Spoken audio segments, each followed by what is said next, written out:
আসলতে সদকা বলিতে কোন কোন জিনিসকে বোঝায় শুনুন। প্রিয় নবী সাল্লাল্লাহু আলাইহি সাল্লাম ইরশাদ করেন, প্রত্যেক নেক কাজেই সদকা, আর কাহাকেও নেক কাজে উৎসাহ দান করার সওয়াব স্বয়ং যে নেক কাজ করে উহার সমতুল্য।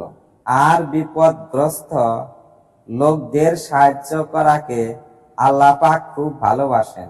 দুই বিবাদমান ব্যক্তির মধ্যে সন্ধি করিয়া দেওয়া সদকা, কাহাকেও সওয়ারিতে উঠিতে সাহায্য করা সদকা, তাহার সামান উঠাইয়া দেওয়া সদকা, কালেমায়ে তায়বা পড়া সদকা, পথিককে পথ দেখাইয়া দেওয়া সদকা, রাস্তা হইতে কষ্টদায়ক বস্তু